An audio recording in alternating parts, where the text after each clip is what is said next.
What's up everyone? We have a package here containing a very interesting keyboard for the very budget-minded. Real mechanical, Bluetooth, real per key RGB, less than $30 US. In short, damn! Enough about that, let's cut the wrap. I am not a professional unwrapper or unboxer, so please bear with me on this. Although I said it's less than $30 US, I actually paid only $20 using some membership points, so it's even cheaper.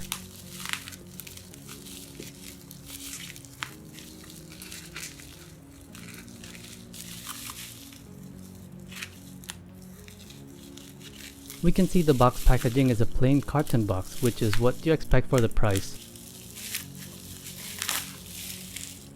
Now that it's out of the wrapping, we can see the manufacturer's name, which is Dongguan Chuangxiang Electronic Technology.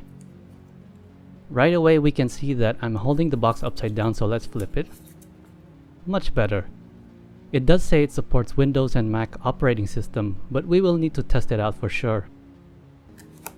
We see the brand name here, which is probably the shortened Chuangxiang, and the product code C61. Now to really unbox and see what's inside the package. There are only two additional items outside of the keyboard itself. The first one is a USB-C to USB-A cable with a cable strap for cable management. It's just a plain white cable that's about 1.5 meters or 60 inches.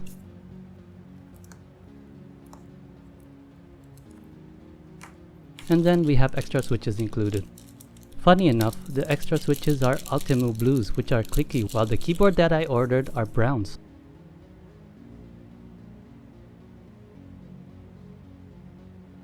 And a bit of a sound test.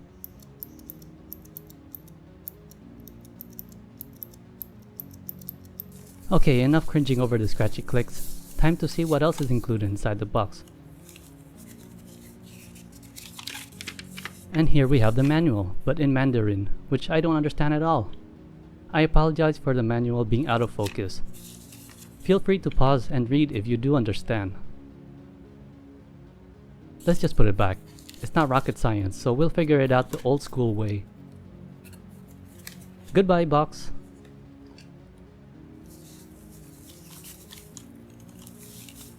And hello, keyboard.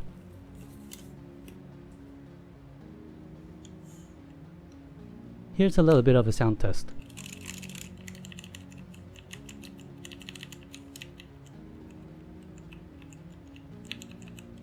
And a short typing test. Definitely not clicky as I opened one keycap and revealed the Outemu brown. Now it does say GTMX instead of Outemu, but it's basically the same since GTMX is still manufactured by Outemu. Now a peek at interesting front and plain back.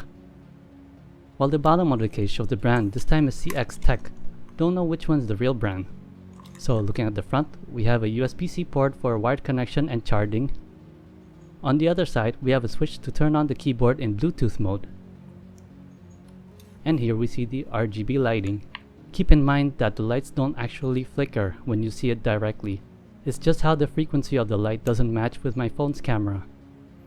Now, I will do a full review of this keyboard in my next video, so please subscribe and hit the notification bell so you won't miss it.